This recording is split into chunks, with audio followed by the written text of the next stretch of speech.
Je crois que je vais commencer. D'abord, je voudrais remercier tous ceux qui ont la gentillesse de venir aujourd'hui, parce que ce n'est pas complètement évident quand on voit le site du Collège de France. Donc, merci beaucoup de votre présence. Cette année, et en fait, ça va continuer sans doute une autre année, le sujet de mes cours va être autour des systèmes désordonnés, qui est un très grand sujet de la physique statistique et en fait qui déborde largement le cadre de la physique statistique et parce qu'il s'occupe en fait, il apparaît dans beaucoup de systèmes physiques et aussi il a de très nombreuses applications en dehors de la physique. Donc parmi les problèmes physiques qui relèvent de la théorie des systèmes désordonnés, il y a les verres, les supraconducteurs avec des impuretés, les parois de domaine, les conducteurs, etc. Enfin, il y a une très très grande liste et on verra un certain nombre d'exemples. Et puis, il y a des applications. D'abord, ça soulève des problèmes de mathématiques importants. Donc, il y a beaucoup de travaux mathématiques et probabilistes qui sont consacrés à ce sujet. Ça a des applications en biologie. Beaucoup de problèmes aussi d'optimisation peuvent se formuler comme des problèmes de physique statistique des systèmes désordonnés, des problèmes de sociologie, d'intelligence artificielle, etc. Donc c'est un sujet très très vaste, et évidemment je ne vais pas traiter tout, mais certains aspects qui me paraissent importants, et cette année ça va être en gros les bases de ce sujet. Donc de quoi s'agit-il? Au départ, eh bien, on s'intéresse à des systèmes en présence d'impuretés, où on dit de désordre. Donc, qu'est-ce que c'est qu'un système avec impureté? Eh bien, pour l'illustrer, je vais prendre 3 exemples. Mais bien sûr, on pourrait en faire une liste extrêmement longue. Et donc, les 3 exemples dont je vais vous parler, c'est un exemple de magnétisme, un exemple de transport, c'est-à-dire de conducteur. Et puis, le 3e exemple, ça va être plutôt relié à la biologie, c'est-à-dire des problèmes de protéines. Mais il y a bien d'autres problèmes de biologie qui font partie de la théorie des systèmes désordonnés, comme les réseaux de neurones, les modèles d'évolution des espèces, etc. Donc, les 3 exemples dont je vais parler, c'est le premier exemple. Donc, la première partie, c'est 3 exemples. Et donc, c'est sans doute le premier exemple, c'est un problème de magnétisme qui est sans doute celui dont on parle en premier quand on s'intéresse à la théorie des systèmes désordonnés. Donc, de quoi s'agit-il? Eh bien, on considère un alliage.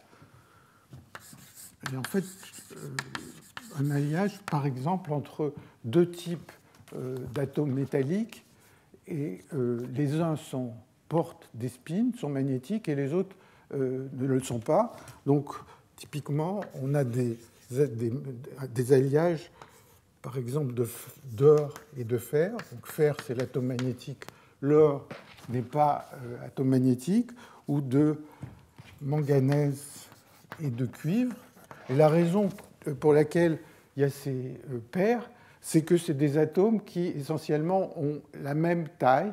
Et donc, quand on fabrique l'alliage, eh bien, les atomes se mettent à des positions aléatoires. Et donc, on va se retrouver avec un réseau où certains atomes vont être magnétiques et d'autres ne le sont pas. Et les positions des atomes magnétiques et non magnétiques vont être aléatoires. Elle va dépendre, enfin, quand on aura refroidi le liquide, eh bien, ils vont se positionner plus ou moins au hasard dans le métal, dans l'alliage. Donc, ce qu'on dit, c'est que la position des atomes est gelée.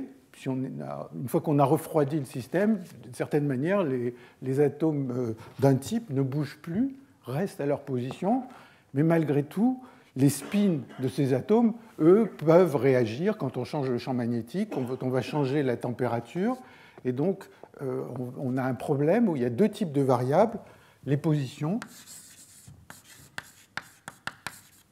des atomes, qui sont des variables qu'on dit gelées, et puis les spins des atomes, qui sont des variables dynamiques qui sont en train de bouger. Donc ça, c'est un premier exemple de système magnétique. Et si on veut le décrire, un modèle qui va décrire ce genre de système, Donc, hein, les spins dynamiques, ils vont être sujets à l'agitation thermique. Ils vont pouvoir se retourner. Et donc, si on veut modéliser ce genre de système, j'écris une énergie comme un exemple, on peut prendre des énergies plus compliquées, mais juste pour illustrer ce genre de problème, on va dire qu'on a une énergie entre les voisins sur le réseau, et il va y avoir des variables NI qui vont me dire NI égale 1. NI égale 1, c'est un atome magnétique. 0, c'est non magnétique, si vous voulez. Donc cette variable NI, d'une certaine manière, m'exprime la position des atomes magnétiques, et puis les spins qui vont derrière, il y aura des spins associés au site I et au site J. Bon. Alors tel que c'est écrit, c'est un tout petit peu abusif, parce que sous cette forme, on a l'impression qu'on a mis même des spins aux endroits où il n'y a pas d'atomes magnétiques, mais comme on multiplie par 0, ça n'a pas beaucoup d'importance. Bon, donc ça, c'est un premier exemple. Et donc, il y a ces deux types de variables qui interviennent, et les unes ne bougent pas, alors que les autres, au contraire, vont beaucoup bouger sous l'effet en particulier de l'agitation thermique, et donc vont pouvoir s'équilibrer. Donc c'est un premier exemple. Le deuxième exemple, qui est en soi un sujet extrêmement important dans la théorie des systèmes désordonnés, c'est le problème de transport. En fait, on pourrait... il y a des centaines, peut-être des milliers d'articles sur ce sujet. C'est le problème de transport, et là je prends un exemple de transport quantique. C'est ce qu'on appelle le problème de la localisation, dont je vais reparler plus en détail dans les cours de cette année, pas aujourd'hui ni la prochaine fois, mais plus tard. Donc, de quoi s'agit-il? Eh bien, vous savez que quand on considère un électron dans un métal, essentiellement, cet électron, dans un métal pur, eh bien, cet électron, il voit un potentiel que je dessine comme ça, qui va être périodique, en fonction de la position, un potentiel qui est périodique, qui est dû, pas forcément une sinusoïde, hein, qui est dû à la position des ions. Dans un métal parfait, les ions seraient rangés de manière régulière, et donc le potentiel créé sur un électron par les ions est un potentiel périodique. Et donc le problème du transport quantique, c'est de regarder une équation de Schrödinger. Par exemple, si vous prenez l'équation de Schrödinger indépendante du temps, eh bien, vous êtes censé trouver pour un électron la solution. Alors, j'ai créé une dimension. Les fonctions d'onde vont être solution de l'équation de Schrödinger. Ici, c'est l'équation indépendante du temps. Alors, on reviendra dessus. Ça, c'est le système pur, un réseau régulier. Et c'est un sujet qui est très bien étudié et compris. Et la version désordonnée, c'est qu'il va y avoir des impuretés dans ce système. Et donc, en plus, éventuellement, de ce potentiel périodique, eh bien, les impuretés vont modifier le potentiel. Et donc, on s'attend à un potentiel qui va être modifié. Donc, voilà, un potentiel qui va éventuellement avoir une composante périodique, mais en plus, il va avoir quelque chose d'aléatoire. Et donc, le problème, qui est un problème à la fois de physique, mais aussi de mathématiques, c'est de dire qu'est-ce qu'on peut dire sur les solutions de cette équation de Schrödinger quand le potentiel est aléatoire. Alors après, quel type d'aléatoire on met, mais on en discutera un petit peu. Par exemple, on pourrait dire que le potentiel est de la forme somme de un potentiel U de x moins x alpha. J'ai créé une dimension, mais enfin, où alpha, ce sont les positions aléatoires des impuretés. Il y a des impuretés à quelques endroits dans le métal, et enfin, il va y avoir une certaine densité d'impuretés dans le métal, et qui vont se retrouver à des positions x alpha, plus ou moins choisies au hasard dans le métal, et on s'intéresse à ces propriétés. Donc, est-ce que le système va conduire le courant, quelles vont être les propriétés de ça? Et donc, ça, c'est un sujet sur lequel on va s'étendre un peu. Alors, le troisième exemple que je voulais aborder, bon, rapidement, encore une fois, il y a beaucoup d'exemples possibles. Ah oui. c'est un exemple tiré de la biologie, c'est les protéines.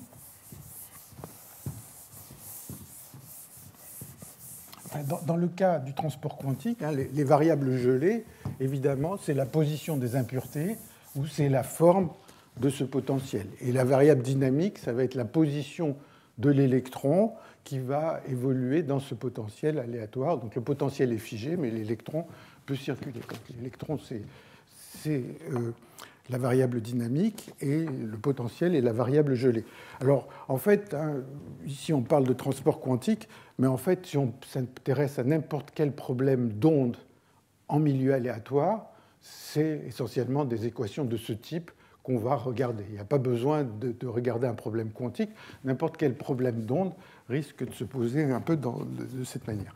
Alors, le troisième exemple, c'est les protéines. Les protéines, ce sont des polymères, des longues molécules linéaires, mais ces polymères, en fait, c'est une suite d'acides aminés qui sont attachés les uns aux autres, et donc la séquence de la protéine, la séquence d'acides aminés, elle, est fixée. Donc c'est une suite d'acides aminés qui ne sont pas tous les mêmes, qui vont varier et qui vont dépendre bien sûr de la protéine étudiée. Et maintenant, par contre, la forme de la protéine, elle va être la variable dynamique. Donc, si on veut associer à ce genre de système une énergie, on va écrire somme de VIJ, RI, si on veut faire un modèle, RI moins RJ, où VIJ, ça va être le potentiel d'interaction entre l'acide aminé qui se trouve à la position I, l'acide aminé qui se trouve à la position J, et puis RI et RJ, ce sont leurs positions. Donc, enfin, quand je parle de position, il y a la position le long de la chaîne. Donc, j'ai les acides aminés qui vont de 1 à, disons, grand N. Et puis, il y a leur position géométrique, RI. Et donc, comme la molécule, elle reste fixée, eh bien, le potentiel VIJ, c'est la variable gelée.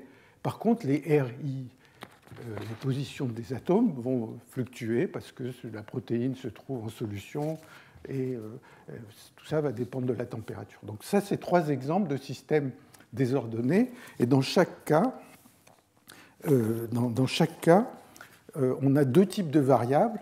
Ici, ça va être les positions qui vont fluctuer, qui vont être les variables dynamiques. Et là, et les VIJ, qui est le potentiel, va être les variables gelées.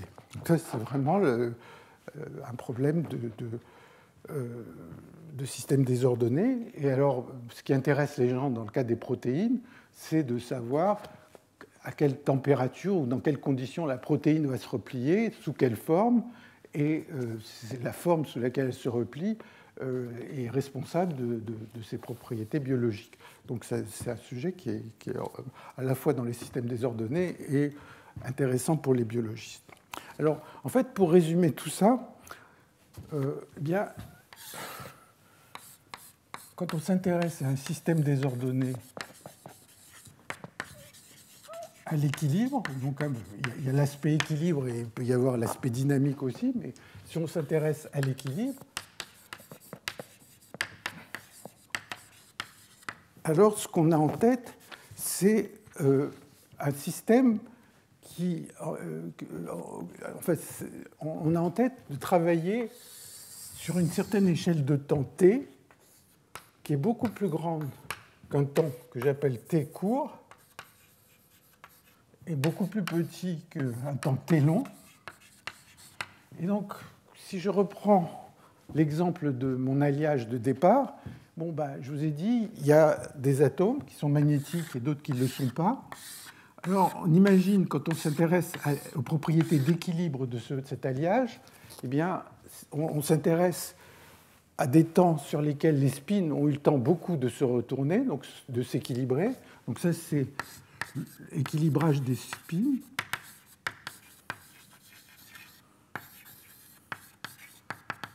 Et ça, c'est le temps caractéristique sur lequel les atomes vont se mettre à bouger. Donc les atomes magnétiques, on ne va pas pouvoir entièrement empêcher les atomes magnétiques et les atomes non magnétiques de bouger à l'intérieur du réseau. Ça va être des temps beaucoup plus longs. et donc il y a un temps caractéristique de mouvement des atomes.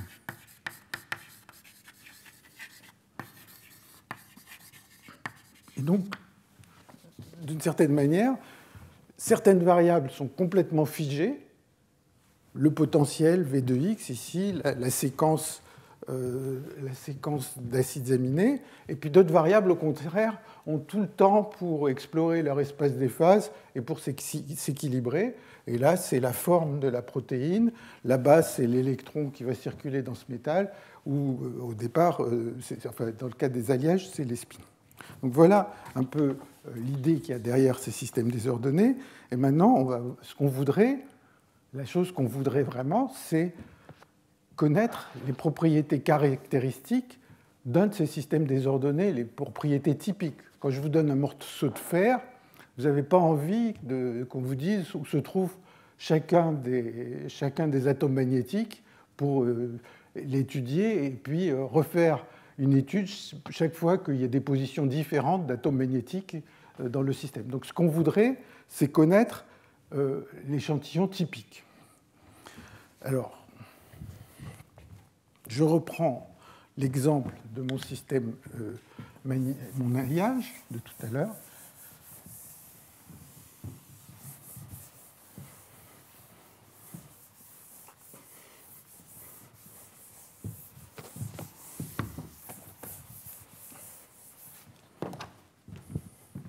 Donc je reprends mon alliage, je redessinais là, et on avait une énergie qui valait moins somme de NI, enfin un couplage, sont NI, NJ, SI et J, et les NI étaient les variables gelées.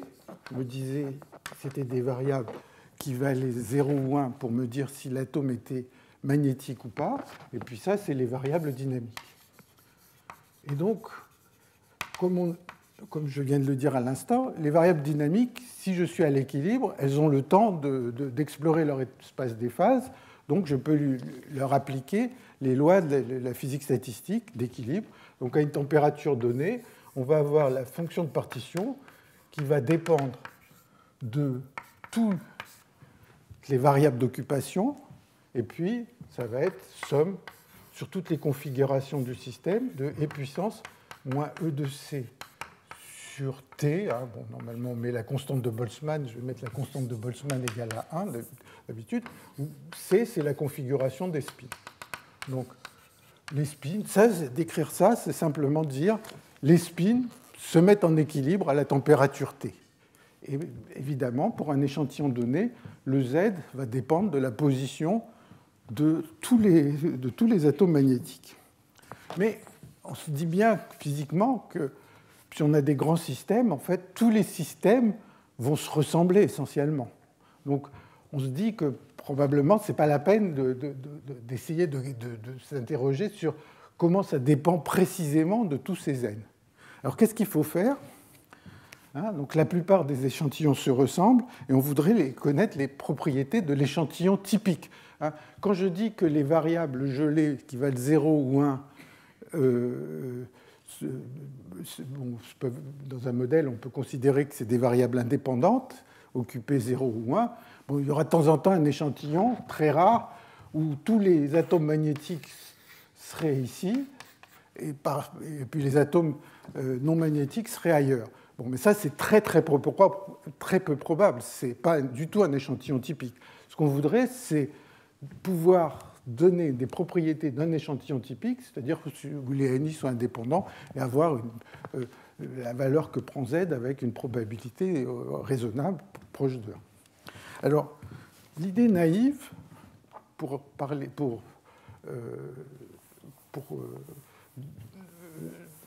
avoir les propriétés de l'échantillon typique,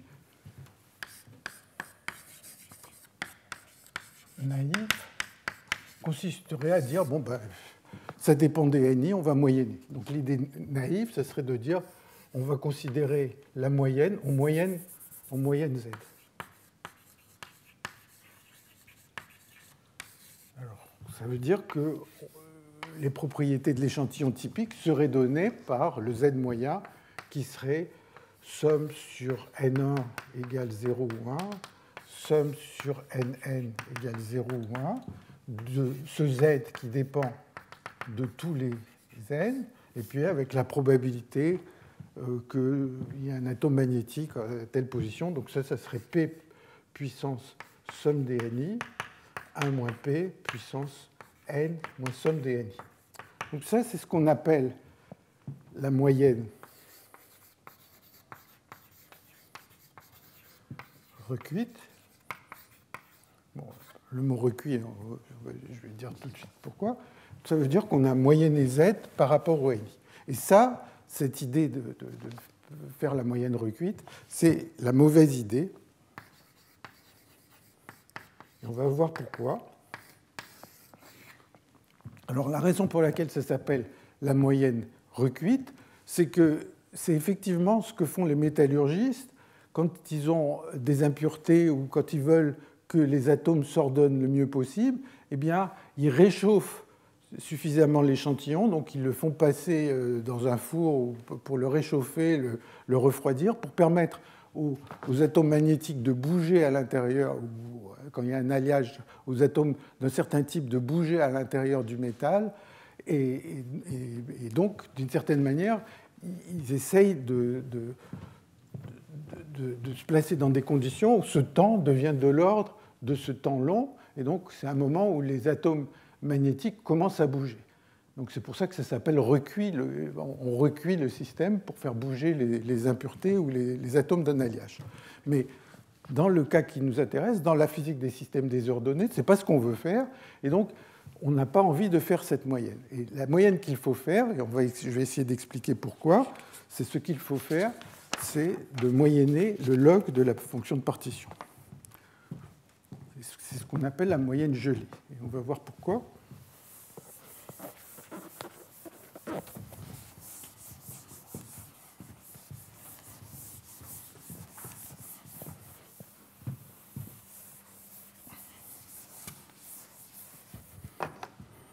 Donc, on doit moyenner le log de Z. Donc, la barre, ici, ça veut simplement dire que je pondère une quantité avec ses poids, dans ce cas-là. Et ça, c'est ce qu'on appelle la moyenne gelée.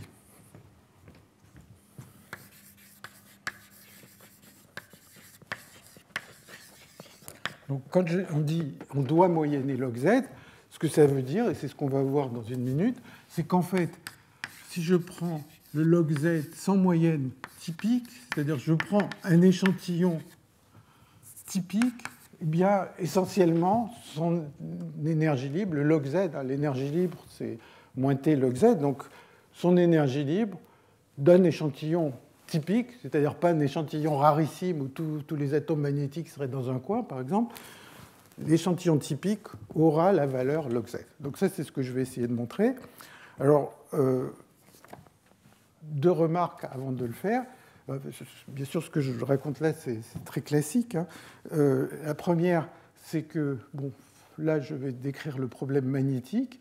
Donc, on va voir qu'on peut démontrer cette propriété.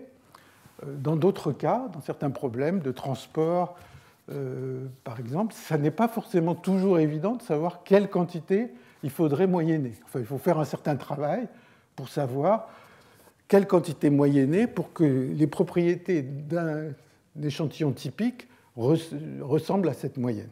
Ça, c'est la première chose. Une deuxième chose importante, c'est qu'on a une inégalité qui est parfois utile, c'est que log Z est plus petit que log Z. Donc, en particulier, quand on veut montrer certaines propriétés mathématiques. Donc ça, c'est ce qu'on appelle ça n'a rien à voir avec les systèmes désordonnés, c'est moyenner n'importe quelle quantité et la moyenne du log est plus petite que le log de la moyenne, ça s'appelle l'inégalité de Jensen. Donc ça, c'est ce qu'on appelle la moyenne gelée. En anglais, on dit quenched, et là, on dit annealed. Donc ce que je vais essayer de vous montrer maintenant, c'est pourquoi on doit moyenner l'énergie libre. Donc c'est l'auto-moyennage de l'énergie libre.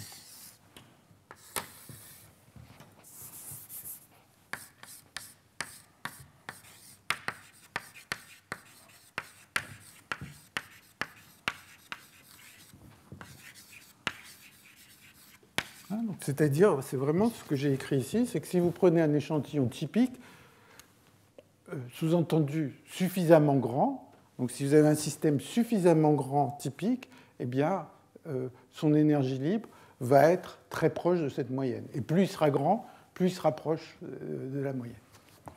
Alors, ce que je vais faire, c'est que je vais prendre toujours ces modèles de magnétisme.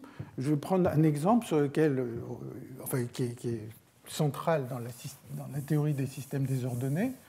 C'est, un peu comme ces alliages, c'est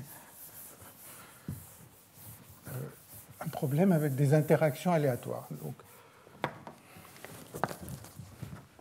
Donc imaginez que vous avez un réseau régulier, que sur chaque site de ce réseau, vous avez une variable dynamique qui est le spin. Donc ici, je prends des spin d'Ising pour simplifier. Ce que je vais dire pourrait être pour des spins quelconques. Et puis, ce que je raconte là, c'est dans le cadre de spin classique, hein, c'est-à-dire il n'y a pas d'opérateur qui ne commute pas là-dedans, donc c'est assez simple, et on va considérer qu'on a une énergie qui est donnée par moins somme sur les voisins de couplage JJ, SI-SJ, et éventuellement, si on est intéressé à des propriétés magnétiques, on va rajouter un champ magnétique qui est comme ça. Donc j'imagine que associé à chaque paire de voisins sur le réseau, eh bien, j'ai un couplage qui est tiré au hasard. Alors, je reviendrai là-dessus pour vous dire pourquoi on s'intéresse à ça. Et typiquement, le genre de situation auquel on peut s'intéresser, c'est un cas où les couplages sont donnés par... Je prends cet exemple, mais ça n'a rien d'essentiel, comme vous allez le voir. Les couplages sont donnés par une distribution gaussienne. Et sont des variables indépendantes. Hein. Donc, c'est des variables I. Voilà un problème typique de la théorie des systèmes désordonnés. En fait, ce genre de problème a fait couler énormément d'encre. Et il y a, je dirais, certainement des milliers d'articles qui ont étudié différentes variantes de ce problème avec ces couplages J. Il y a les verres de spin, il y a des systèmes faiblement désordonnés. Par exemple, si J0 vaut 0, ça va être un modèle de verre de spin, dont je vais parler dans un petit moment. Si J0 est grand et petit J, et J est petit, eh bien, ça va être un système où il y a très peu d'impuretés, où il y a très peu de fluctuations, un sujet sur lequel je reviendrai la prochaine fois à propos du critère de Harris. Donc, c'est un sujet, un problème qui a été abordé pour différentes raisons et qui est très important dans la théorie des systèmes désordonnés. Alors, l'idée, elle est assez simple. J'ai mon grand système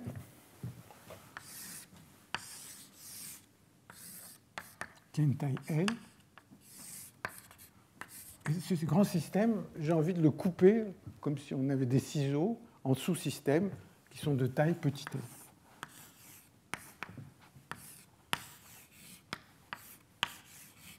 Ainsi de suite. Hein. Bon, je coupe, c'est-à-dire quand je dis je coupe, ça veut dire que je supprime les couplages entre les spins d'un sous-système et les spins du sous-système à côté. Donc, on coupe avec des ciseaux. Et donc, il y en a d'autres. Et mes sous-systèmes, ils sont de taille petit l. Et donc, c'est un petit calcul simple, c'est que le nombre de blocs, il va être égal à L puissance D sur L puissance D. C'est évident. Et maintenant, mon énergie qui est là, j'ai envie de la décomposer sous la forme une énergie E que j'appelle E0. Ce sont les liens internes au bloc.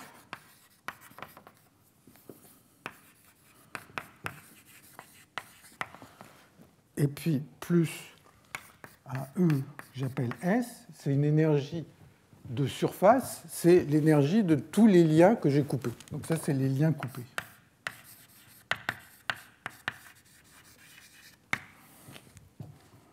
Alors, une chose qui est facile à voir, il suffit de compter,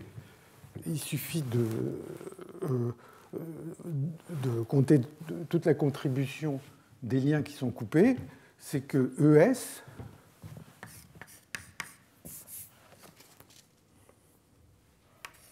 c'est égal à moins somme des JJ, SI, SJ sur les liens coupés. Et donc, ceci, ça implique que ES, en valeur absolue, est plus petit que la somme sur les liens coupés de la valeur absolue des JJ. Donc, d'une certaine manière, ce que je suis en train de faire, c'est de m'assurer que ce que j'ai coupé ne va pas être très important. J'ai une somme, pris la valeur absolue de la somme, c'est plus petit que la somme des valeurs absolues. C'est pas plus malin que ça. Et donc, ceci, c'est un nombre A, et ce nombre A, essentiellement, il va être très proche, parce que si mon système est très grand, il y aura beaucoup de liens coupés, donc ça va être, simplement par la loi des grands nombres, ça va être très proche de la moyenne de cette quantité. Donc ça va être très proche d'un terme, un coefficient de surface qui compte le nombre de liens coupés. Et cette surface, ça c'est un calcul élémentaire, c'est combien de liens j'ai coupés là-dedans. Alors, si je ne me suis pas trompé, c'est L d-1, L sur petit l moins 1 fois d, si on prend un problème en dimension d. Donc voilà, ce que j'ai fait, c'est que j'ai pris l'énergie totale du système, j'ai séparé la partie interne au bloc et la partie de surface. Essentiellement, la partie de surface, c'est un terme de surface qui ne va pas jouer un rôle très important, dont j'ai envie de me débarrasser, mais je vais pouvoir m'en débarrasser facilement parce que je sais le borner par quelque chose et que je sais l'ordre de grandeur de ce quelque chose. Voilà. Donc, une fois que j'ai dit ça, eh bien,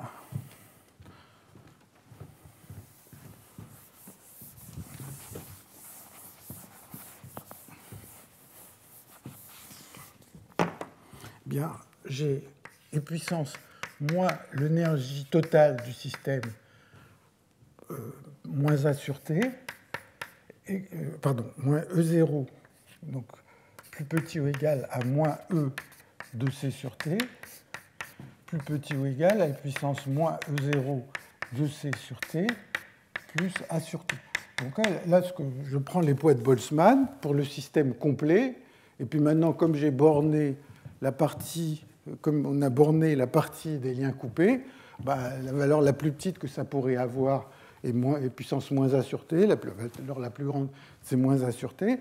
Donc voilà, on a ces bornes, c'est ça qui va me permettre de jeter ces termes de surface. Et maintenant, quand j'ai ces inégalités, je somme sur toutes les configurations, et là, j'ai la fonction de partition du système, donc la fonction de partition du système qui dépend de tous les JJ dans le système. Là, j'ai sommé sur toutes les configurations de spin. La configuration C, c'est S1, Sn. J'ai sommé sur toutes les configurations de spin, mais je n'ai pas encore fait quoi que ce soit sur les couplages. Donc, j'ai une fonction de partition d'un échantillon. Mais maintenant, quand je somme sur toutes les configurations, chacun des morceaux est indépendant des autres. Donc en fait, à gauche et à droite, j'ai un produit de fonctions de partition, puisque c'est des morceaux qui ne se voient plus. Donc vous savez bien qu'en physique statistique, quand vous calculez la fonction de partition de deux sous-systèmes, d'un système formé de deux sous-systèmes qui ne se voient pas, eh bien, c'est le produit des fonctions de partition. Donc j'ai ça, puissance A sur T, et là j'ai Z1. Attendez, ce n'est pas Zn, c'est Zm, le nombre de blocs. Zm, Z1, Zm, et puissance moins 1 sur T. Et donc, ça me dit que l'échantillon typique, eh bien, il va avoir, je peux borner son énergie libre, et maintenant, c'est presque fini pour la raison suivante. C'est que quand je vais calculer log Z de l'échantillon typique, et que je vais diviser par le nombre total de spins, eh bien, à gauche, je vais avoir 1 sur le nombre d'échantillons somme des logs des ZI sur n, de I égale 1 à m, moins 1 sur t, divisé par grand N. Grand N, c'est L puissance D. Et puis, une égalité du même genre, ici. 1 sur m, somme sur I de log des ZI, I égale 1 à m, plus A sur T divisé par L puissance D. Et alors maintenant, on a quasiment fini, parce que ici, j'ai un échantillon quelconque. À gauche, j'ai une somme de variables aléatoires indépendantes, donc il va y avoir une loi des grands nombres. Donc, il va y avoir une loi des grands nombres, et A sur L puissance D, le A, on a vu, c'est un terme de surface. Donc il a L puissance D-1. En fait, bon, il a peut-être un L puissance D, mais divisé par petit l. Donc si je suppose que j'ai un très grand système, que les morceaux eux-mêmes sont très grands, eh bien, A sur L puissance D, quand petit l devient très grand, ça tend vers 0. Donc essentiellement, ce que je suis en train de dire, c'est qu'on peut négliger ces termes de surface. Bon, c'est un cas classique en physique statistique quand on essaye de démontrer des limites thermodynamiques. Et essentiellement, l'énergie libre d'un système typique, c'est la somme d'un grand nombre d'énergies libres de systèmes indépendants. Et la somme d'un grand nombre de variables indépendantes, en général, c'est la loi des grands nombres. Donc, à droite et à gauche, je vais avoir que la somme de I égale 1 à M des logs de ZI. ZI, c'est la fonction de partition de chaque petit sous-système. Ça tend vers M, enfin, c'est proche. Enfin, je dois être prudent compte tenu de l'assistance, que pas dire que c'est proche. Enfin, bon, c'est pas très loin de cette somme, parce que c'est la loi des grands nombres. Et donc, vous voyez que l'énergie libre d'un système typique va être donnée par la moyenne de l'énergie libre par unité de volume, puisque les logs, attendez, là j'ai oublié le n, donc pardon, ça va donner ça. Et donc ça, c'est l'énergie libre moyenne, c'est l'énergie libre gelée des petits systèmes. Et donc l'échantillon typique d'un très grand système, ça va être essentiellement l'énergie libre par particule d'un petit système. C'est ça qui justifie cette idée de l'auto-moyen-âge de log Z. J'ai essayé de l'expliquer un peu en détail. En résumé, vous prenez le grand système, vous coupez en morceaux, vous montrez que les effets de bord donnent une contribution négligeable quand les morceaux sont grands, et puis après, vous vous retrouvez avec des systèmes indépendants, donc vous avez le produit des fonctions de partition, et donc les logs, le log de la fonction de partition, ça va être une log la somme des logs, et la somme des logs, il y a la loi des grands nombres. Alors, donc, j'espère que j'ai un peu pas trop embrouillé cette histoire. Alors, plusieurs remarques à ce propos.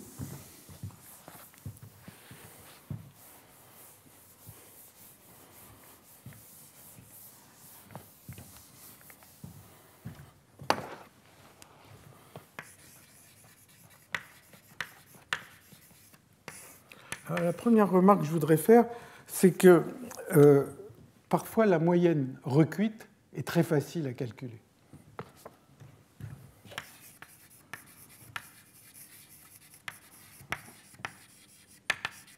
Est souvent très facile à calculer. Enfin, pas toujours. Hein.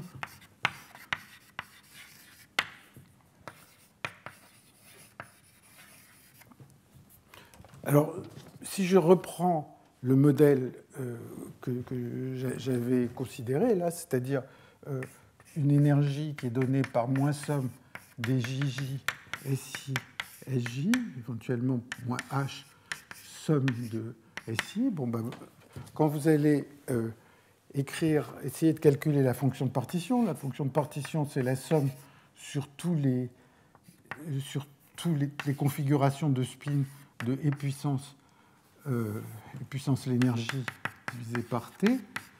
Donc, ça va être la somme sur toutes les configurations de E puissance JJ, SI, SJ sur T plus H, SI.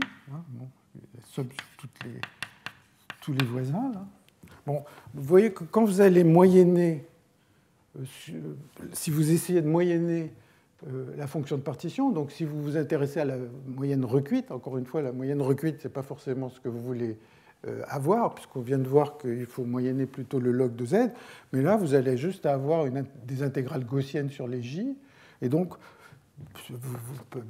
si vous moyennez sur les j, vous allez trouver la chose suivante, c'est que ceci, la fonction de partition, va valoir E puissance n z j2 sur 2t2 fois la fonction de partition d'un système pur avec comme couplage J0 et un champ H. Hein, donc, moyenner sur les J, ça vous ramène souvent au système pur. Hein, par exemple, si vous prenez les couplages dont je parlais tout à l'heure, ρ de JJ égale E puissance moins JJ moins J0 au carré sur 2J2.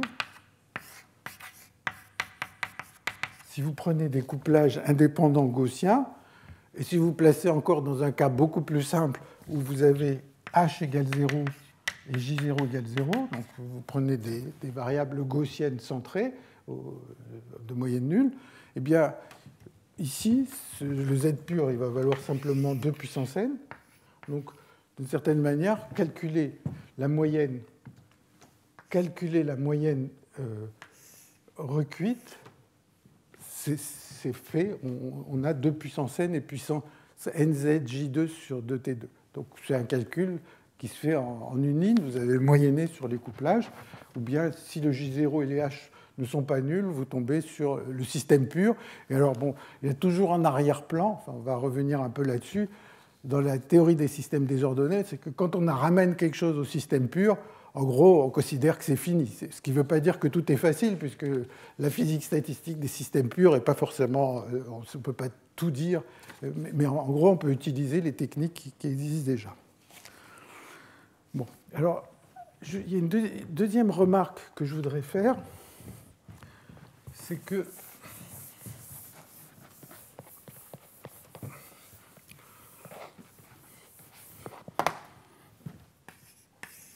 si vous regardez les systèmes désordonnés à l'équilibre, en général, vous allez avoir une fonction de partition qui dépend des couplages, qui est la somme sur toutes les configurations de spin d'une énergie qui dépend des spins et qui dépend des couplages. Et l'énergie, hein, je viens de l'écrire, je ne sais pas si elle est encore écrite ici. Voilà, typiquement, vous avez une énergie de ce genre-là.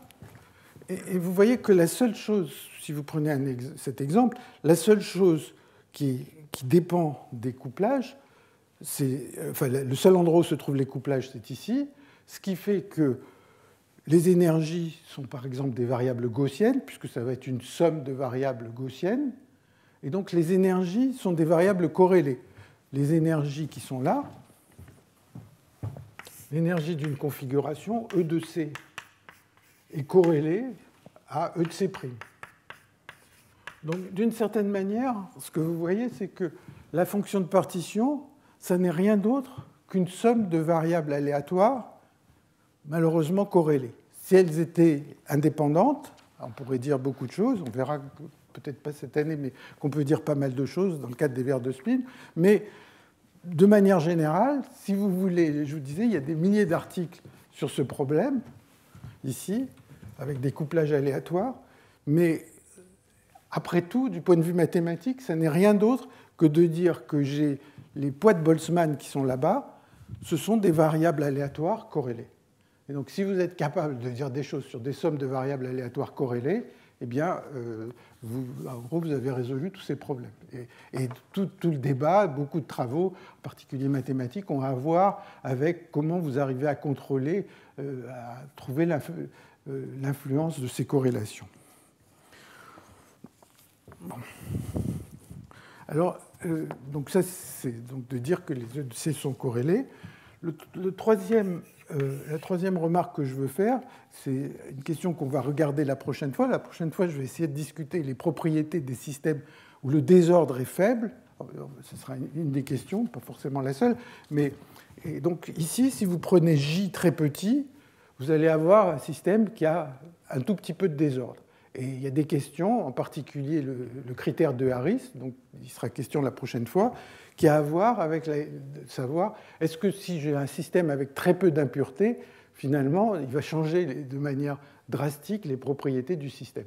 Alors, par exemple, dans le cas du transport des électrons, ça aussi c'est quelque chose qu'on verra, c'est que en dimension suffisamment basse, eh bien, un tout petit peu de désordre va changer complètement le système qui pouvait être métallique, va devenir isolant.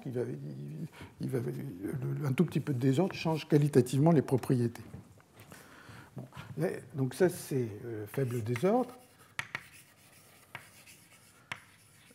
Et la quatrième remarque que je veux faire, c'est qu'ici, on a vu qu'on doit moyenner log z. Et on a mis des bornes, et puis on est arrivé avec la loi des grands nombres. Maintenant, le fait qu'on doit moyenner les log z n'implique pas que donc on dit que l'énergie libre est auto-moyennante, n'implique pas que les dérivés de l'énergie libre sont auto-moyennantes. Donc parfois, on peut s'intéresser, je ne sais pas, à l'aimantation, la susceptibilité, qui sont des dérivés de l'énergie libre. Et malheureusement, quand vous avez des bornes, vous savez bien que si vous dérivez des inégalités, ça ne reste pas forcément vrai. Il faut certaines conditions sur les propriétés de ce qu'il y a dans des inégalités pour pouvoir les dériver. Donc ça n'implique pas que les dérivés de log z sont auto-moyennantes. Auto-moyennante, ça veut dire que l'échantillon typique est donné par la moyenne sur le désordre. Bon, alors, maintenant, je vais essayer de parler d'un modèle, donc, qui est essentiellement celui-là. Je vais essayer de justifier pourquoi les gens se sont mis à étudier ce modèle. Et ce modèle, en particulier quand J0 vaut 0, il s'appelle le modèle d'Edwards-Anderson. Donc ça, c'est ma cinquième remarque. C'est le modèle d'Edwards-Anderson qui date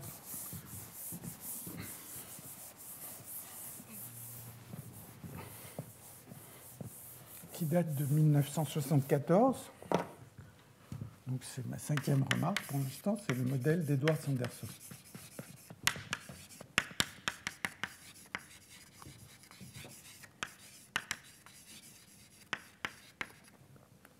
Donc c'est un modèle où on a des spins qui sont sur un réseau régulier avec des couplages aléatoires. Et bon, disons pour simplifier, on va supposer que J0, donc on a un réseau régulier avec des spins et avec des couplages aléatoires. Alors pourquoi ils ont essayé d'étudier ce problème? Eh bien, au départ, ils étaient intéressés par ce qu'on appelle les problèmes de verre de spin, c'est-à-dire le problème de départ, c'est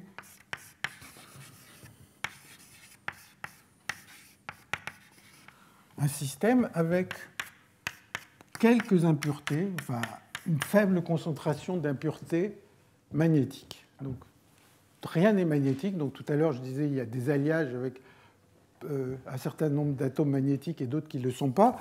Là, ils ont pris un métal. Enfin, le problème c'était des métaux avec quelques impuretés magnétiques qui sont diluées comme ça avec une petite concentration. Ça va être un problème de verre de spin.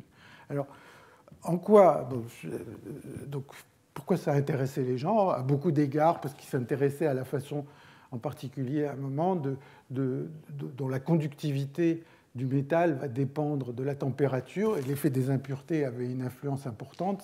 C'est lié à ce qu'on appelle l'effet Kondo, mais je ne vais pas rentrer dans ces détails. D'ailleurs, je ne suis pas forcément un expert, mais une des propriétés qui avait été comprise dans les années 50, c'est de montrer que quand vous avez quelques impuretés magnétiques dans un système, il y a des interactions, et elles interagissent sous la forme suivante, somme sur les positions sur les paires d'impuretés d'un J de RI moins RJ qui dépendent des positions. Donc les RI et RJ, c'est les positions des impuretés, SI, SJ. Et dans les années 50, la forme de cette interaction a été comprise et ça s'appelle l'interaction de RKKY,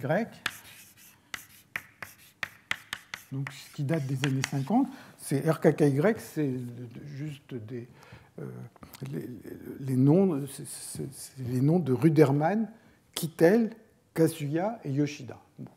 Donc essentiellement, ils ont trouvé la forme de ces interactions. L'origine physique de ces interactions, c'est que quand vous avez un atome magnétique quelque part dans un métal, il va polariser les électrons du métal. Cette polarisation va faire que, via ces électrons du métal, il va interagir avec une autre impureté qui est plus loin. Et c'est essentiellement les atomes qui sont proches de la surface de Fermi, les électrons qui sont proches de la surface de Fermi, qui vont transporter qui vont médier, enfin qui vont être responsables de ces interactions entre les atomes magnétiques éloignés. Bon, je ne vais pas écrire la forme, qui n'est pas très compliquée, de cette interaction, parce qu'on ne va pas s'en servir, mais la chose qui est importante, c'est que cette interaction de Ruderman-Kittel, elle change de signe quand on se déplace. Donc, le couplage JJ, c'est un couplage en fonction de la distance r, qui a des formes de ce genre. Donc, qui décroît lentement avec la distance et qui a des formes de ce genre. Et a priori, ce que je suis en train de vous décrire, ça c'est le J de R, c'est un problème de système désordonné, puisqu'il y a des impuretés qui sont mises au hasard, le couplage va dépendre de la position de ces impuretés qui sont censées ne pas bouger, et donc, et puis il y a les spins qui sont les variables dynamiques. Mais ce problème est plus compliqué. Bon, donc, ça, c'est le problème des verres de spin. Et juste, enfin, c'est un sujet immense, hein, les verres de spin. Donc, il serait question, je pense, enfin, je n'ai pas prévu d'en parler cette année, mais dans le futur. Mais aujourd'hui, je vais en parler un petit peu. Mais une des raisons pour lesquelles ce sujet a beaucoup intéressé les gens, c'est que dans les années 70, donc ça doit être en 72, il y a un article de Canella et Midosh qui a observé une transition de phase dans ces systèmes. Et donc ils ont mesuré en fonction de la température la susceptibilité magnétique. Donc la susceptibilité magnétique, c'est juste, on rajoute un petit champ magnétique et on regarde quelle est l'aimantation de ce système. Donc, comme c'est des expériences, ils mettent l'aimantation divisée par H pour un H petit, et ils ont observé ce qu'on appelle un cusp dans l'énergie libre. En fait, ils ont même, dans la susceptibilité magnétique, et même ils ont observé la chose suivante, que la susceptibilité pouvait avoir deux formes selon la procédure expérimentale qui suivait. C'est-à-dire que si on a un champ magnétique, et quand on veut mesurer la susceptibilité, on prend le champ tout petit, il y a une première possibilité, c'est de refroidir le système sous le champ. Donc on met un champ, on refroidit le système. Ça donne cette courbe-là. Ça s'appelle le zéro field cooled. Et si on refroidit d'abord le système et que... non, pardon, c'est field cooled, excusez-moi. Et si on refroidit d'abord le système et que on met le champ magnétique après, c'est ce qu'on appelle le zéro field cooled, simplement, hein, refroidi sous champ, en champ nul, ou refroidi en champ. Et donc, le simple fait, déjà, du point de vue de la physique statistique, le simple fait de voir deux courbes, ça signifie qu'au moins l'une d'entre elles n'est pas une courbe d'équilibre. Donc, il y a eu toute une série de travaux importants, ça a beaucoup intéressé les gens, d'essayer de comprendre ce qui se passait lors de cette transition. C'est le problème des verres de spin. Est-ce que c'est une véritable transition? Est-ce que si on attend très très longtemps, ça bouge? Tout ça, c'est une longue histoire que je ne veux pas aborder. La seule chose que je voulais dire ici, c'est qu'il y a ce problème avec des impuretés qui sont diluées à l'intérieur de mon métal. Et Edward Sanderson, d'une certaine manière, on fait un saut en disant, au lieu d'avoir des couplages qui changent de signe, qui sont dus à des positions, qui vont rendre les choses compliquées, allons-y, mettons tous les spins sur un réseau régulier et mettons des couplages aléatoires, avec des signes positifs ou négatifs, puisqu'ici aussi, les couplages avaient des signes positifs et négatifs. Donc ils ont d'une certaine manière simplifié ce problème en le mettant sur un réseau régulier, ce qui permet avec des interactions à courte portée, alors qu'au départ, ces interactions décroissent avec la distance. Donc c'est une grande simplification. Et un des grands mérites de ce modèle d'Edward Sanderson, qui date de 1974, eh bien, c'est que beaucoup des propriétés observées dans les expériences se retrouvent dans ce modèle. Donc les gens ont fait des simulations, ils ont vu que les propriétés étaient préservées. Alors, ce modèle avec des couplages aléatoires, en fait, il apparaît dans d'autres contextes que je mentionne très rapidement. Vous avez des couplages aléatoires ici. Et il apparaît, enfin, il y a des modèles aussi dont il sera question quand je ferai un cours sur les systèmes complexes et les verres de spin. Les JJ qui peuvent avoir des valeurs positives et négatives, en fait, ils apparaissent, par exemple, quand on s'intéresse aux réseaux de neurones. Quand vous avez des réseaux de neurones, il y a des interactions entre neurones qui sont excitatrices, qui font que quand un neurone est actif, il a envie que l'autre, un avec lequel il interagit, soit aussi actif. Ça correspond à des JJ positifs. Et puis, il y a des interactions inhibitrices qui font que quand un neurone est actif, il a plutôt envie, il influence un autre neurone de façon à ce que l'autre ne le soit pas. Et donc ça, c'est des couplages négatifs. Si on fait cette analogie en disant qu'un spin plus, par exemple, serait un neurone actif et un spin moins serait un neurone passif. Donc il y a ces problèmes de réseau de neurones, qui est aussi un sujet qui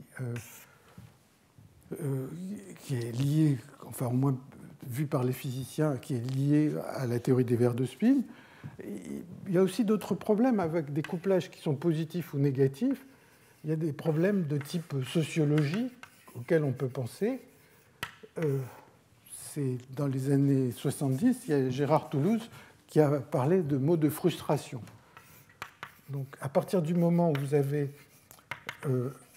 un système avec des interactions de tous les signes, eh bien, vous allez avoir du mal à savoir quelle est la situation, qu'est-ce que vous allez voir à basse température.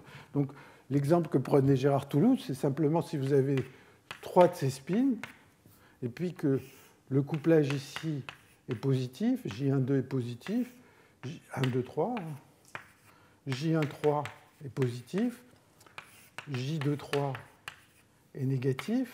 Et voilà, si vous avez simplement un système avec 3 spins et que vous dites qu'est-ce qui se passe quand je suis à basse température? Si vous baissez la température, eh bien, a priori, vous voulez minimiser l'énergie. Donc, le spin 1 a envie de s'aligner avec le spin 2, le spin 1 a envie de s'aligner avec le spin 3, mais le spin 2 a envie de ne pas être aligné avec le spin 3. Donc, c'est des situations frustrées où, par exemple, vous aimez 2 amis qui ne s'aiment pas, donc vous ne pouvez pas les inviter en même temps. Et donc, ça c'est finalement le point le lien avec toutes sortes de problèmes d'optimisation qui sont abordés avec les techniques de la théorie des systèmes désordonnés.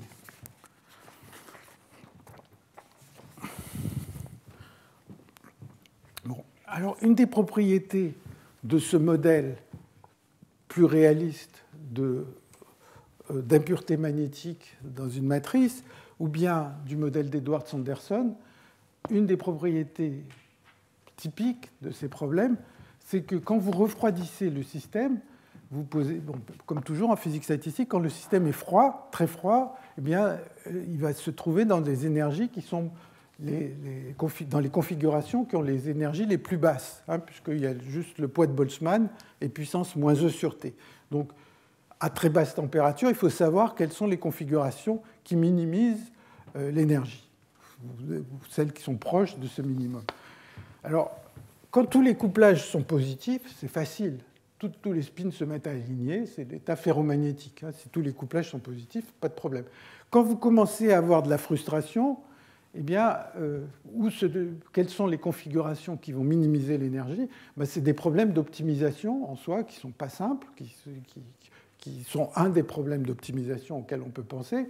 Et l'image que l'on a, c'est la chose suivante, c'est que l'énergie en fonction de la configuration, eh bien, ça va être quelque chose qui va être comme ça va être comme un paysage très montagneux, avec des vallées, des sommets, etc. Un paysage très compliqué.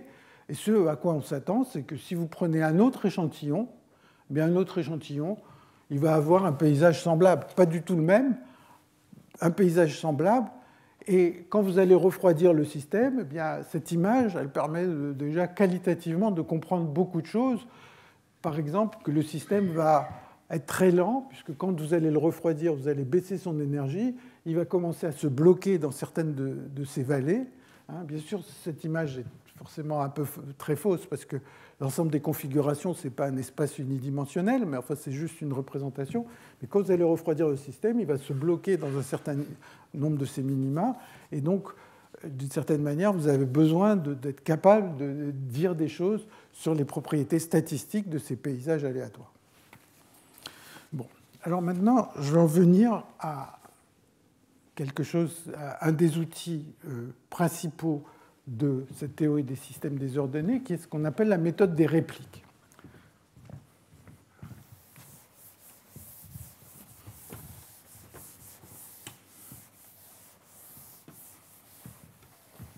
Donc, la méthode des répliques, elle part du dogme, si vous voulez, parce que j'ai montré tout à l'heure, que ce qu'on veut, c'est calculer la moyenne de l'énergie, la méthode des répliques.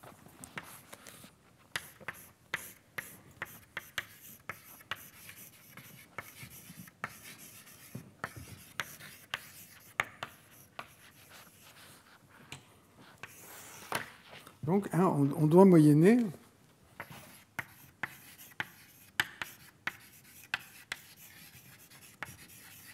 log z,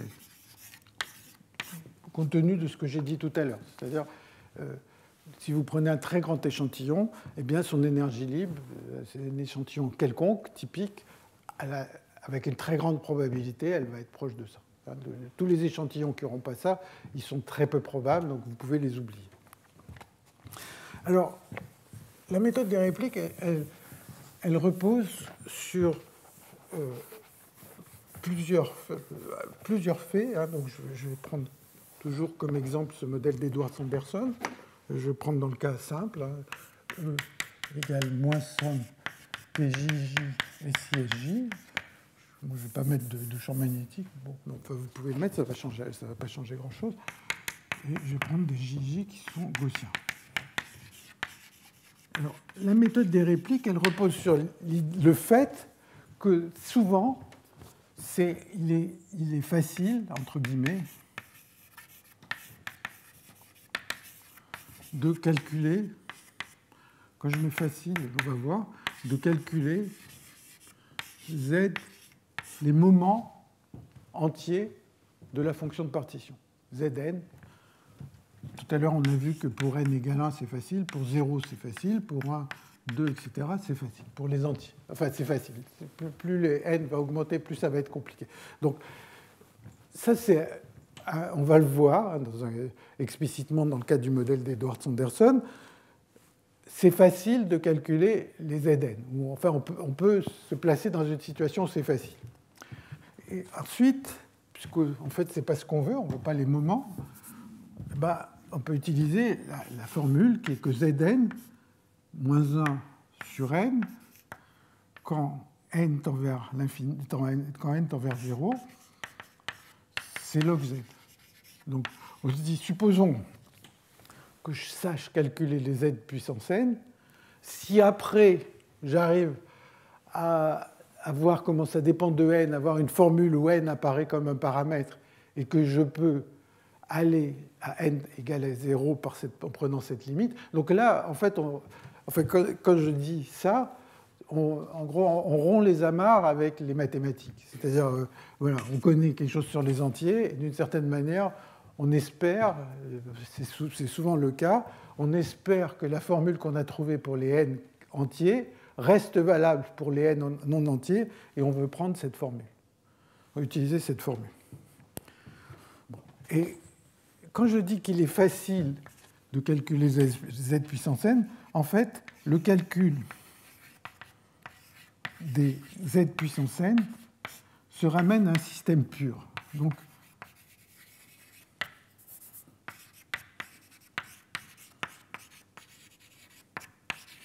Donc cet aspect de calculer les moments de la fonction de partition qui se ramène à étudier un système pur, ça, du point de vue mathématique, il n'y a aucun problème. Le seul point qui pose problème, c'est d'avoir essayé de calculer pour les n entiers et de passer à n égale 0. Alors une façon de s'en rendre compte que ça pose problème, c'est supposons que j'ai... attendez, j'ai pris un tout petit exemple. Supposons que j'ai un Gn, bon, puis alors que z puissance n va équivaut, et puis que je lui rajoute plus sinus pi n. Bon, hein, donc il vaut ce qu'il vaut, et je rajoute sinus pi n, voilà, une fonction qui est 0 sur les entiers et qui va...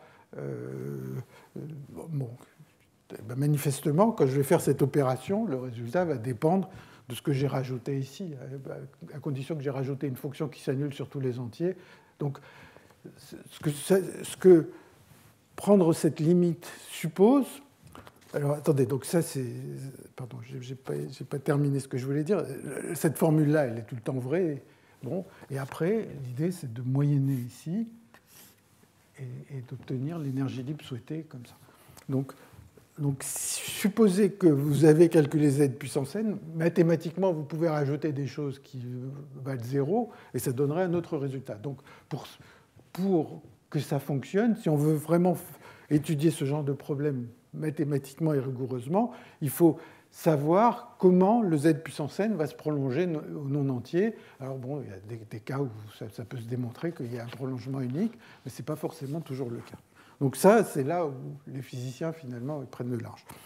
Bon, alors, ce que je vais essayer de vous montrer, c'est que le calcul des moments de la fonction de partition revient à étudier un système pur. Quand on tombe sur un système pur, eh bien, l'affaire est réglée. Alors, c'est ce que je vais faire maintenant. Enfin, l'affaire est réglée, plutôt. Ce qui se passe, c'est que si vous ramenez le système pur, eh bien, d'une certaine manière, vous pouvez utiliser les outils qui sont à disposition pour la physique des systèmes non désordonnés. Donc, en gros, vous tombez sur toutes les méthodes qui existent, ou toutes les approximations qui existent pour les systèmes non désordonnés. Alors, on va voir ce qui se passe pour les Zn. Donc, je vais prendre cette énergie-là. Et maintenant, la fonction de partition, c'est la somme sur toutes les configurations de spin de E puissance moins cette énergie qui dépend des spins et qui dépend des couplages.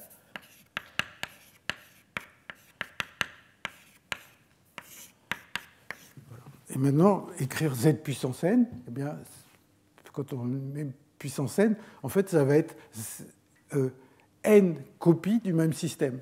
Z, c'est mon système. Et donc z puissance n, donc ce z, il dépend des couplages. Et z puissance n, qui dépend des couplages,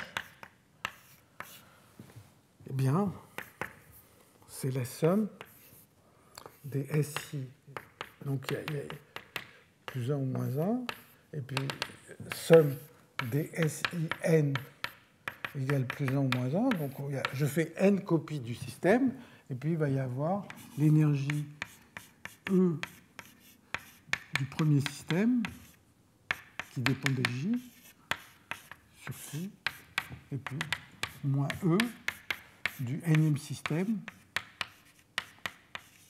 et des mêmes J. C'est les mêmes J, hein, puisque c'est les mêmes interactions sur T. Alors, à ce moment-là, quand j'ai écrit ça, j'ai des systèmes qui ne se voient pas, les répliques ne sont pas couplées du tout. Et maintenant, la méthode des répliques, ça consiste à dire, eh bien maintenant, je moyenne ça sur les couplages. Je calcule les moments de la fonction de partition, et puis après coup, une fois que j'aurai fait ça, j'espère pouvoir avoir une dépendance en n qui est suffisamment explicite pour pouvoir terminer mon calcul et calculer l'énergie libre.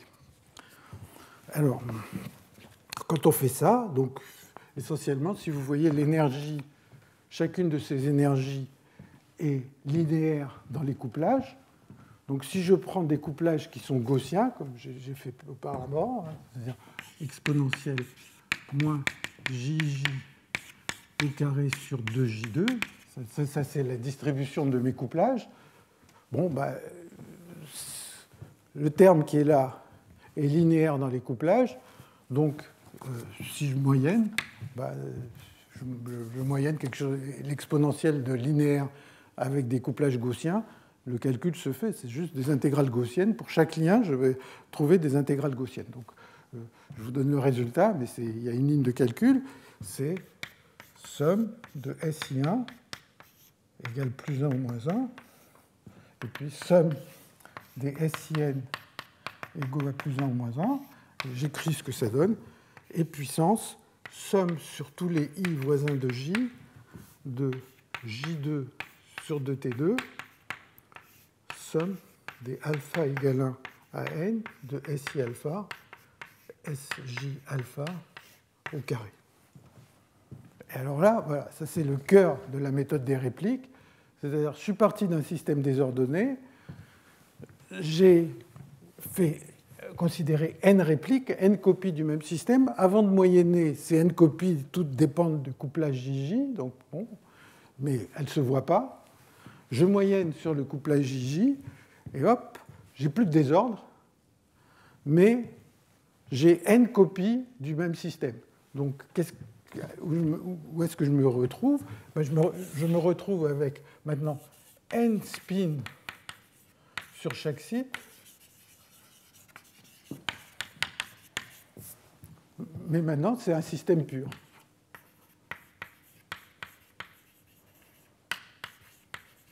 Il n'y a plus de désordre. Et ça, a priori, c'est une façon totalement rigoureuse de calculer les moments z puissance n. Donc les moments z puissance n, c'est juste avoir un système avec n spins sur chaque site. Ces spins, maintenant, des différentes copies, alpha, c'est le numéro de la copie, le numéro de la réplique, ces spins interagissent. Ils n'interagisssaient pas avant la moyenne, maintenant ils interagissent. Donc je me retrouve avec un système plus compliqué, mais pur.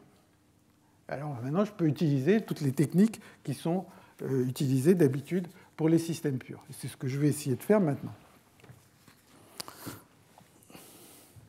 Alors, donc ça, c'est un peu... Il est facile de calculer z puissance n. Le facile, bon, si on a n spin sur un site, ce n'est pas forcément évident de savoir le faire, mais on peut utiliser les méthodes, toutes sortes de méthodes, les développements en série, les approximations diverses et variées, les simulations, tout ce qu'on veut, pour calculer ça. Donc ça, ce n'est pas vraiment le problème. Le point embêtant est celui-là, c'est-à-dire qu'il faut arriver à mettre les choses sous une forme où la dépendance en n est suffisamment explicite pour pouvoir faire la limite n égale à 0. Donc je vais essayer de faire ça d'ici la fin de ce cours, et on va voir, on va le faire dans le cadre du champ moyen, et malheureusement, ça n'est qu'une approximation, et cette approximation, en fait, dans le cadre du modèle d'Edward Sanderson, c'est la boîte de Pandore, c'est-à-dire quand on a fait ils ont fait cette approximation du champ moyen, en gros, ils ont réussi à trouver le cusp de la susceptibilité dont je vous parlais tout à l'heure, mais ça a été à l'origine d'énormément de travaux et de discussions parce que la façon dont est prise la limite n tend vers 0 était bancale, et donc ça a pris de nombreuses années avant qu'on comprenne, et en particulier qu'on arrive à montrer que la procédure qu'ils avaient utilisée n'était pas correcte, pourquoi elle n'était pas correcte, par quoi il fallait la remplacer, et que ça a été finalement démontré mathématiquement. Donc tout ça, c'est un monde en soi dont je ne vais pas parler cette année, mais dont je parlerai peut-être plus en détail dans le futur. Mais ce que je vais essayer de faire maintenant, c'est juste prendre ce système avec les répliques et voir ce qu'on peut faire et voir comment la dépendance en n va pouvoir apparaître explicitement. Alors, ce que je vais faire, c'est le champ moyen et les répliques. C'est-à-dire, ce problème-là, il est compliqué. Même le problème à d'Ising à 3 dimensions n'a pas une solution explicite, donc, et avec un seul spin par site. Donc, avec n spins par site, c'est encore plus dur. Donc, il ne faut pas espérer avoir une solution à toute dimension de ces problèmes. Même à 2 dimensions, calculer ça, quand n n'est pas 1 ou 2, c'est compliqué. Alors, ce qu'on peut faire, c'est l'approximation du champ moyen. Donc, je vous rappelle brièvement l'approximation du champ moyen.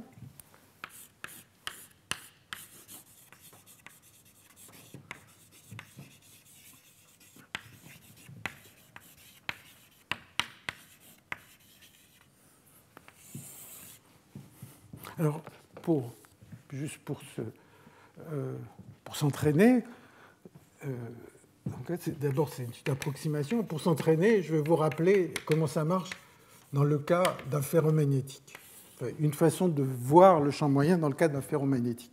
Donc un ferromagnétique, c'est juste l'entraînement, système ferromagnétique. Donc c'est le cas particulier où tous les couplages valent J. Donc ils sont tous ferromagnétiques, ils sont positifs. Les spins à basse température, ils ont envie de s'aligner entre eux. Et donc l'énergie du système vaut moins J, somme de I voisin de J, de SISJ, éventuellement moins H, somme de SI.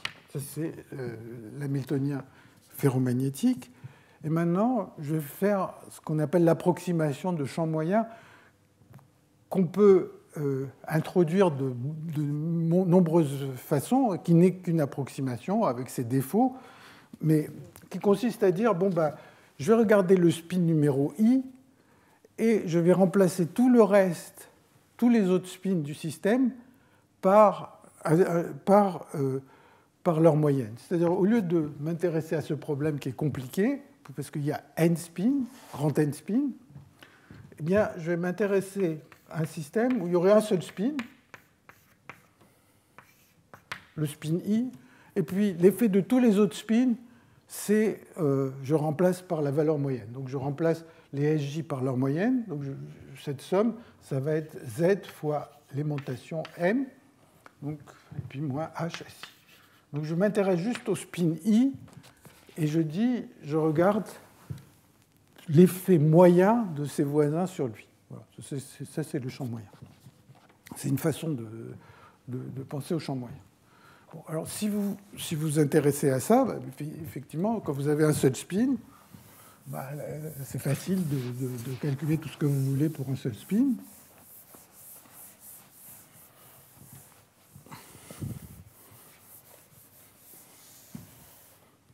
Et donc, vous allez trouver que la valeur moyenne de ce spin, il a 2 états possibles, donc c'est très facile de le voir. Ça va être tangente hyperbolique de ZJM plus H sur T.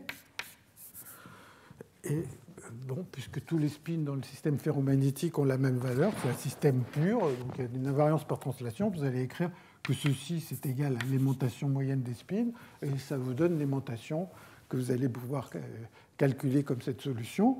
Et ce que vous allez voir, c'est la solution de cette équation transcendante, mais sûrement que vous avez déjà vu dans le passé. Et donc, vous allez avoir, en fonction du champ magnétique, deux situations. Si vous dessinez la solution de cette équation, quand vous partez avec un très fort champ magnétique et que vous refroidissez, eh bien, si la température est plus petite qu'une certaine température critique, qui ici vaut Zj, eh bien, vous vous retrouvez avec une aimantation qui est non nulle. C'est la solution de cette équation. Pour h grand, c'est m égale 1. Et puis vous refroidissez, vous tombez là-dessus. Et par contre, si la température est plus petite que Tc, eh bien, ça s'annule. C'est la phase paramagnétique, c'est-à-dire le système n'a pas d'aimantation spontanée. Au-dessous de Tc, il a une aimantation spontanée. En dessous, il n'a pas d'aimantation spontanée. Alors, ce que je vais essayer de faire maintenant, c'est de faire la même chose pour le modèle d'Edwards-Sanderson qui est là. Donc vous voyez, dans le modèle d'Edwards-Sanderson, les poids de Boltzmann, une fois que j'ai fait la méthode des répliques, bon, la dépendance, au lieu d'avoir T, on a T2 ici, mais essentiellement, on a E puissance quelque chose. Et donc, je vais essayer de faire le champ moyen. En fait, c'est ce qu'a fait cet article très célèbre d'Edwards-Sanderson dans le cas des répliques pour ce modèle-là. Je vais essayer de suivre la même démarche. Alors, pour faire ça, vous voyez, j'ai un peu, pour simplifier un peu la vie, ce que j'ai fait, c'est que j'ai rajouté un champ magnétique dans le système. Et puis, pour voir si le système est ferromagnétique ou pas, j'ai dit, je fais mon calcul avec un champ magnétique et je tends vers 0. Je le fais tendre vers 0 après. S'il me reste une certaine aimantation, je suis dans la phase ferromagnétique. Si l'aimantation s'annule, je suis dans la phase paramagnétique. Alors j'ai envie de faire quelque chose du même genre, hein, c'est ce qu'ont fait Edwards-Sanderson, c'est de rajouter quelque chose à cet Hamiltonien ici, et puis ce quelque chose, il tendra vers 0 après. Donc je vais rajouter quelque chose ici, plus, un peu comme on a rajouté le champ magnétique tout à l'heure, enfin comme il y avait le champ magnétique ici, donc c'est un terme du même genre, H somme des SI, bien je vais rajouter plus epsilon somme sur I de SI. Attendez que je regarde ce que je veux rajouter pour ne pas dire de bêtises.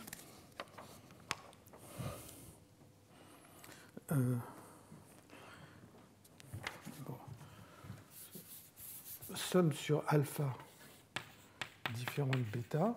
Donc alpha, c'est des indices de réplique, et somme sur I de SI alpha, SI bêta. Donc je rajoute ce terme. Alors, bon, pourquoi on rajoute... Enfin, encore une fois, à la fin, on va le faire tendre vers 0. Mais pourquoi on rajoute ce terme? Tout à l'heure, dans le cas ferromagnétique, on a rajouté un champ. Ce champ permettait de choisir, d'une certaine manière, l'orientation du système ferromagnétique. On a favorisé la direction plus quand on met un champ positif. Ce terme-là, quel est son rôle? Comme je vous disais tout à l'heure, le paysage dans ces systèmes de type Edwards-Sanderson vers deux spins, c'est un paysage très compliqué. Les énergies. Et quand je mets un couplage de ce genre, bien d'une certaine manière, j'ai mes deux répliques. J'aurais pu le mettre d'ailleurs. Enfin, bon, j'ai toutes mes répliques. Et d'une certaine manière, ça, c'est un terme qui tend à faire que les répliques soient regroupées entre elles. Donc, d'une certaine manière, comment je sais si ce paysage a beaucoup de minima, etc. En fait, ça, c'est un peu l'image que je m'en fais au départ. Mais je voudrais savoir, est-ce que cette image est vraie ou est-ce qu'au contraire, c'est un paysage très doux et où la configuration peut bouger facilement. Comment je peux le faire? J'imagine que je mets deux copies du même système, que je les couple. Donc, d'une certaine manière, je mets deux configurations typiques du même système, deux copies, je les couple, et puis à la fin du calcul, je fais tendre ce couplage vers 0. S'il y a un paysage très compliqué comme ça, et que je fais tendre le couplage vers 0, ils vont rester dans la même vallée. Si c'est un paysage très doux, quand je fais tendre le couplage vers 0, ils vont s'éloigner l'un de l'autre, il n'y a rien qui va les retenir. Donc ce epsilon, c'est une interaction qui a tendance à les maintenir ensemble. Je les maintiens ensemble, et puis à la fin du calcul, je le fais tendre vers 0, et je regarde est-ce qu'il reste quelque chose ou pas, comme ça a été le cas tout à l'heure dans le cas du ferromagnétique. Bon, donc je vois que je suis un petit peu long, mais j'espère que je vais arriver quand même là où je voulais en arriver. Donc, quand vous voyez ça, vous voyez que le problème tel qu'il est posé ici, c'est sur chaque site I, j'ai n spin. Et puis, il y a n spin sur tous les sites du réseau. Donc, je vais essayer de faire la théorie de champ moyen. Et la théorie de champ moyen, comme dans le cas ferromagnétique, je vais m'intéresser à un seul site. Donc, mais sur ce site, c'est quand même encore compliqué, parce que sur ce site, il y a quand même petit n spin, à cause du problème des répliques. Donc, je remplace mon énergie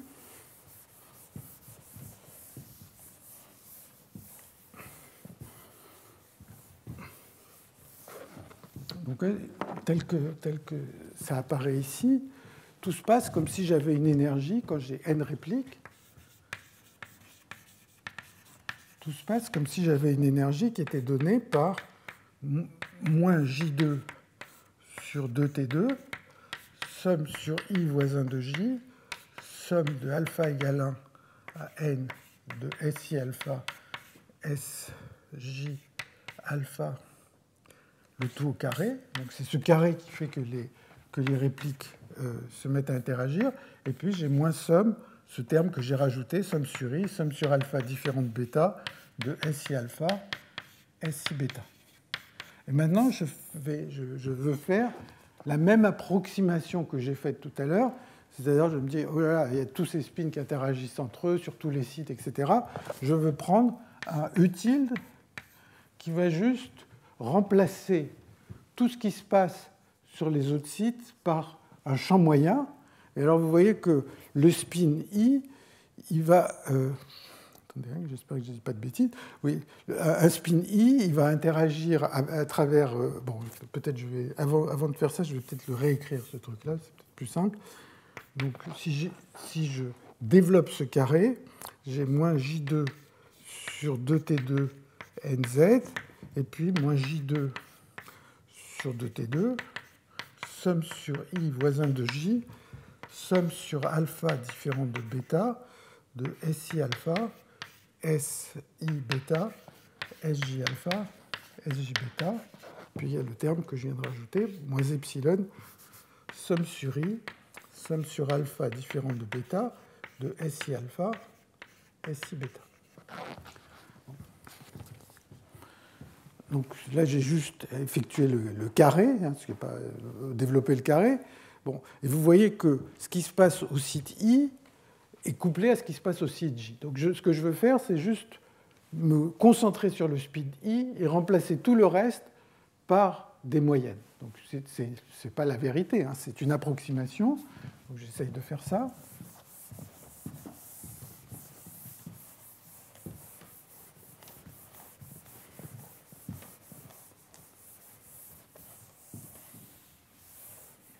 Donc je vais, au lieu de regarder ce problème de départ, ce que je vais dire, c'est que je vais dire que SJ alpha, tous les SJ bêta, ça va valoir, leur valeur moyenne, ça va être un certain Q alpha bêta.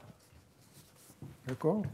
Et puis maintenant, je me retrouve avec un problème où il y a un seul site, mais encore une fois, c'est un problème compliqué, avec une énergie E tilde qui va valoir moins J2. Donc c'est juste la partie de l'énergie qui dépend du site I, SI alpha, SI bêta, Q alpha bêta, moins epsilon, somme sur alpha différente de bêta, de SI alpha, SI bêta. Donc maintenant, la seule chose que j'ai faite là-dedans, bon, la partie constante de l'énergie n'a pas aucune importance. La seule chose que j'ai fait là-dedans, c'est que j'ai gardé la dépendance dans le site I, et tout le reste, j'ai remplacé par la moyenne. Donc ça, c'est ce qu'on appelle une théorie de champ moyen. Et maintenant, ce qu'ont fait Edward Sanderson, qui sont tous les deux très célèbres, c'est d'essayer de comprendre, de résoudre cette théorie de champ moyen des verres de spin, où maintenant, j'ai plus que un spin, n spin, sur le CT.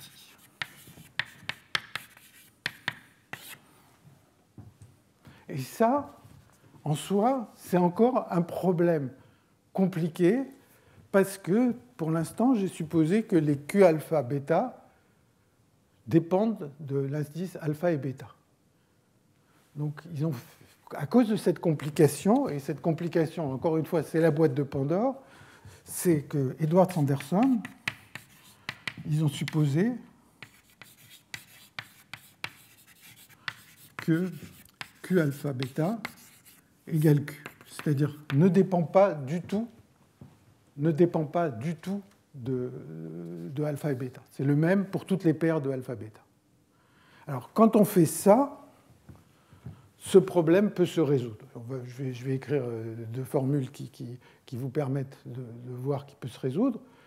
Et non seulement il peut se résoudre, mais il peut se résoudre avec une dépendance en n qui est suffisamment simple pour qu'on puisse prendre après coup la limite n tend vers 0.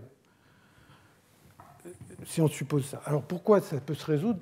Je vais écrire les formules. Mais en fait, c'est assez élémentaire pourquoi ça peut se résoudre. Si toute la difficulté provient... Enfin, si tous les Q alpha bêta sont égaux, ceci c'est moins J2 sur 2T2 plus epsilon, ou moins epsilon, facteur de moins J2Q, hein, si tous les Q alpha sont égaux, facteur de somme sur alpha différente de bêta de SI alpha, SI bêta. Alors vous voyez que les spins ils valent plus 1 ou moins 1, donc cette somme-là, elle prend très peu de valeurs possibles. Elle prend n ou n sur 2 valeurs possibles, enfin je ne sais plus combien il y en a, mais enfin, c'est un nombre très petit, et ce problème-là peut se résoudre facilement. Il y a un moins. Donc ce problème peut se résoudre facilement, je vais écrire la solution, mais c'est assez élémentaire de le résoudre.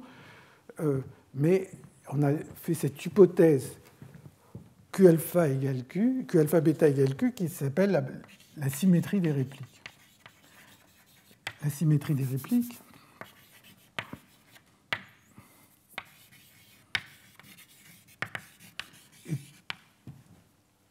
et cette approximation de champ moyen, elle a conduit à certaines propriétés qui ne sont pas acceptables, comme des entropies négatives ou des choses comme ça. Et donc, en fait, il a fallu reprendre ce calcul, ce type de calcul, et être capable de le généraliser au cas où les Q alpha bêta n'étaient pas égaux. Et ça, c'est l'œuvre de Parisi à la fin des années 70, et qui a amené à tous ces développements sur la théorie des verres de spin. Donc, ce que je vais juste, pour terminer, je vois que j'ai été plus long que ce que je pensais. Pour terminer, je vais essayer de vous dire, mais vous écrire, mais c'est relativement facile, comment on trouve l'équation pour Q, l'équation pour Q qui va être l'analogue de l'équation qu'on avait tout à l'heure pour l'aimantation. Donc, si tous les spins sont égaux, cet Hamiltonien-là, ce problème-là, il y a n spin sur un seul site, il peut se résoudre complètement, facilement. C'est presque un exercice qu'on peut poser, parce que tous les couplages sont les mêmes, donc cette somme ne peut prendre qu'un tout petit nombre de valeurs. La valeur maximum, ce sera nn-1, et puis la valeur, c'est quelques valeurs entières entre nn-1 et moins n. Bon, je ne sais plus quelle est la valeur minimale, ça n'a pas beaucoup d'importance. Mais enfin, il y a un nombre assez faible de valeurs. Et donc, si vous essayez de le résoudre, vous trouvez que SI alpha, SI bêta est donné par, alors bon, désolé pour la formule, c'est une façon de l'écrire, intégrale dy et puissance moins y2 sur 4, cosinus hyperbolique de, bon, je vais écrire by, puissance n, et en haut, c'est intégrale dy et puissance moins y2 sur 4, cosinus hyperbolique de by puissance n, le tout facteur de y sur 2, tangente hyperbolique de by sur b moins 1, où b, c'est cette chose-là. Donc ça, c'est l'analogue dans ce problème-là. Vous voyez que B dépend de Q et que c'est l'analogue de l'équation qui donnait l'aimantation tout à l'heure, c'est que Q est égal à cette formule. Donc quand on fait cette méthode des répliques, eh bien, ce qu'on a gagné, c'est qu'on a une dépendance en n qui est explicite, donc on va pouvoir faire la limite n tend vers 0. On a bien sûr négligé, on a fait une approximation de champ moyen, mais on a fait en plus une hypothèse qui est la symétrie des répliques qui est ici. Et donc si on fait ces deux approximations successives, le champ moyen plus la symétrie des répliques, on arrive à une équation pour Q. Et quand on change la température, hein, donc B c'est ce coefficient qui est là, quand on change la température et qu'on regarde ce qui se passe en fonction de epsilon, eh bien on arrive à quelque chose qui est comme ça. C'est que Q en fonction de epsilon, quand epsilon tend vers 0, au-dessous d'une certaine température, Q ne tend pas vers 0. Et puis au-dessous d'une certaine température, Q tend vers 0. Au-dessus d'une certaine température, Q tend vers 0. Et donc ça, c'est une phase où le système se déplace facilement. Et puis là, il est bloqué dans des vallées. On avait mis ce epsilon pour maintenir les deux configurations proches l'une de l'autre. Quand on lâche le epsilon, eh bien, elles restent encore proches l'une de l'autre. Et donc ça, c'est ce qu'on appelle, cette valeur, c'est ce qu'on appelle le paramètre d'ordre d'Edwards-Sanderson. Alors, la façon dont Edwards-Sanderson avait, là je l'ai présenté dans le cadre du champ moyen, la façon dont ils avaient pensé ce paramètre d'ordre, c'est d'imaginer que alpha bêta, c'est la corrélation entre deux répliques, c'est d'imaginer que c'est le même système à des temps très différents. Et donc, s'il y a des vallées qui sont très creusées, ben, si le système est piégé dans une vallée, ben, il reste piégé dans cette vallée après. Bon, j'ai essayé de vous présenter ce calcul juste pour illustrer un peu cette méthode des répliques. Donc, on est parti, hein, je termine maintenant, on est parti de cette énergie pour Z puissance n, où on n'a fait aucune approximation. On a fait l'approximation de champ moyen. Une fois qu'on a fait l'approximation de champ moyen, on se rend compte qu'il y a cette difficulté qu'il y a une dépendance en Q alpha bêta, que Parisi a réussi à surmonter, mais qui est une histoire plus compliquée. Ce qu'avait fait Edwards-Sanderson en 1974, c'est de supposer qu'ils étaient tous les mêmes. C'est la symétrie, ce qu'on appelle la symétrie des répliques. Et à ce moment-là, ils arrivent à une formule qui est là, avec un n qui dépend continuellement, explicitement, une dépendance explicite en n. Et c'est ça qui permet de prendre la limite n tend vers 0 à la fin.